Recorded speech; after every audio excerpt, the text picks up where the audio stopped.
আগের ভিডিওতে দেখিয়েছিলাম আমরা ফুল গাছ কিনলাম, আমি কিনে ওটাকে ডিকিতে রেখে আমরা আবার আমাদের গন্তব্যের দিকে রওনা দিলাম। আর বাকি আছে 1 ঘন্টা 3 মিনিট। এই সর্ষে ক্ষেত দেখতে দেখতে আমরা চলে এলাম আমাদের গন্তব্যের খুব কাছাকাছি। আর কিছু মিনিটই বাকি ছিল। এই যেতে যেতে এখানে একটা ফুলের বাজার বসে সকালবেলা, এই ফুল বাজার শেড যেটা লেখা আছে, তো এখান দিয়ে আমরা সোজা চলে যাচ্ছি। আবারও যেতে যেতে তোমরা দেখবে যে অনেক সর্ষে ক্ষেত পেয়েছিলাম, পুরো ভর্তি সর্ষে ক্ষেত, একদম সেই রিডিএল যেটাই। তো সেই সর্ষে ক্ষেত ক্রস করে আমরা তো বেশ মানে টেনে চালিয়ে চলে গেছিলাম কিছুটা, দেন মানে লেফট টার্নটা মিস করে গেছিলাম। দেন আবার ব্যাকে এসে এই লেফট টার্নটা নিয়ে এই সরু রাস্তাটা দিয়ে আমরা ঢুকছি। এই প্রথম যখন ঢুকছি বেশ ভালোই, ঠিক আছে, এই সরু রাস্তা আমরা আগে দেখেছিলাম, কিন্তু এত যে সরু রাস্তা হবে এটা পুরো আমাদের ভাবনাই ছিল না।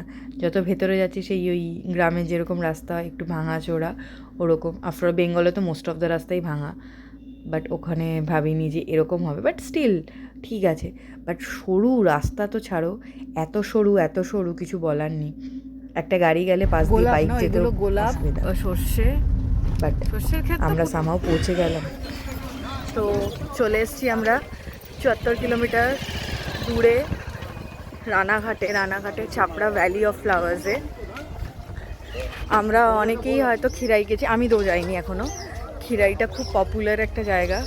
এই দেখো রজনীগন্ধা, এই জিনিসটা দেখতে পাচ্ছ, এগুলো রজনীগন্ধার ফুল। আর পেছনে সরষে ক্ষেত। আমি একটু ডিডিএস টাইপ ভাবছিলাম, কিন্তু নট দ্যাট।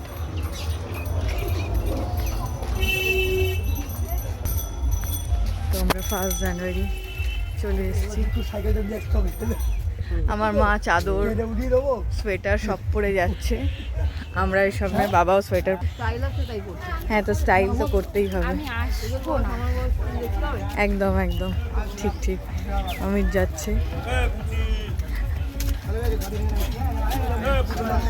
এখানে একটাই যে রাস্তাটা খুবই সরু, খুব পাকা না, হাত হলে একটু ডিফিকাল্ট হয়ে যায়। কিন্তু যাই হোক, 1 জানুয়ারি অমিতের আজকে প্রচুর চ্যালেঞ্জ পেয়েছে।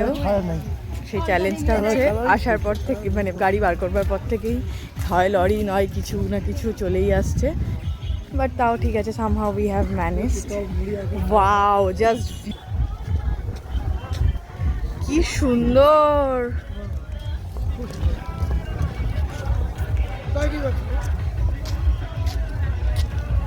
পুরো এরকম রাস্তার ধারে এরকম ফুল পাওয়া যাচ্ছে, সবাই বিক্রি করছে এগুলো। তোমরা এই ফুল কিনতে পারো। অনেকে হেড গিয়ার পরে যাচ্ছে বানিয়ে, ফ্লাওয়ার হেড গিয়ার করে।